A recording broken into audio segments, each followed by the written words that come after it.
Is determinism the truth of reality? For starters, what is the idea of determinism, and what are its counters? Determinism is the philosophical belief that all events are determined completely by previously existing causes. Causal determinism in physics is known as cause and effect. It is the concept that events within a given paradigm are bound by causality in such a way that any state of an object or event is completely determined by prior states. Now, there are two main counter-philosophies, indeterminism and predeterminism. In science, most specifically quantum theory and physics, indeterminism is the belief that no event is certain and the entire outcome of anything is probabilistic. Predeterminism to determinism is like Christianity to Catholicism. It's the philosophy that all events of history, past, present, and future, have been already decided and are already known by God, fate, or some other force, including human actions. It implies that there is a conscious reason behind every event and a story to tell.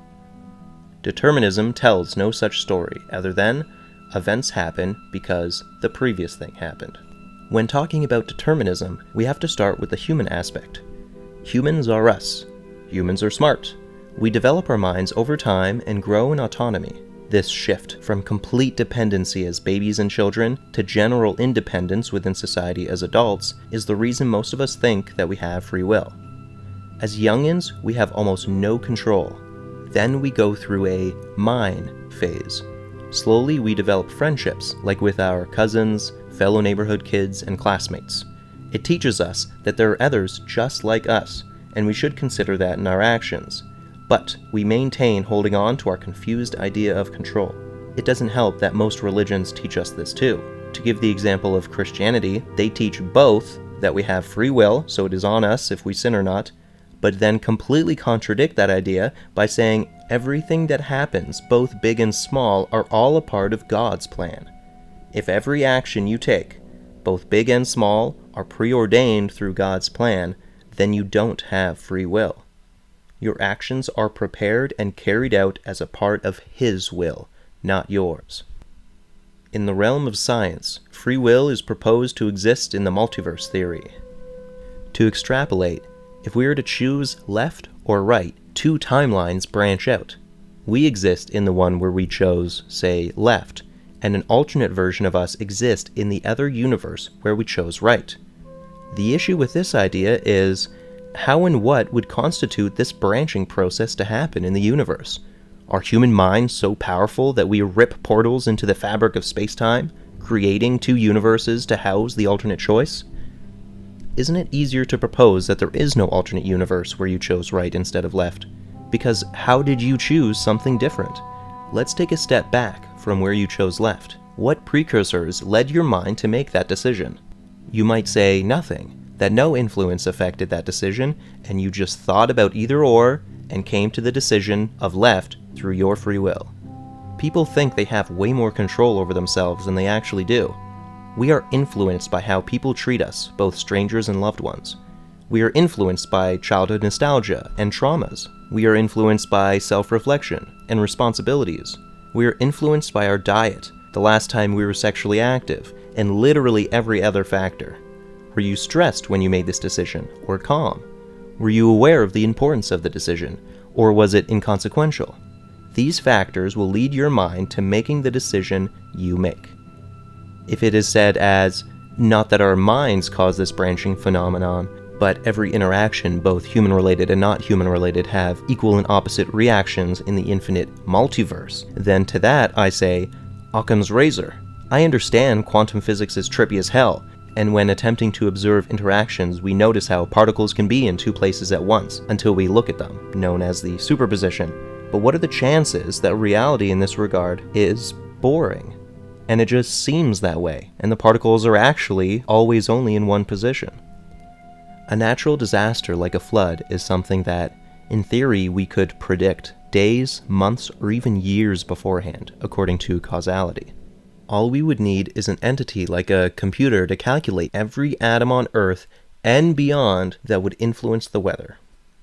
Today, we as a species have created a golfer robot that can calculate distance and wind to make a perfect hole-in-one every time. What does this golfer robot tell us about how the universe works? It tells us that we live in a deterministic universe, that every action has a reaction, and that in theory we can predict these future actions because of the fact that they are determined through previous actions. Predeterminism, or destiny, is like the romanticized version of this. The only thing that makes reality a little colder than the idea of destiny is that what is destined has no promised growing element to it. Imagine villagers who live under a volcano, and one day it suddenly erupts. The villagers were destined to die, both adults and children. There is no sense to be made of it. It was just an awful event. Meaning comes from us, because to our core, we are social and pattern-seeking. So we'll say things like, that terrible thing happened to those villagers to teach us not to live under volcanoes. And that's fine, but it's important not to be confused about the matter of fact. The world isn't cruel because of natural disasters.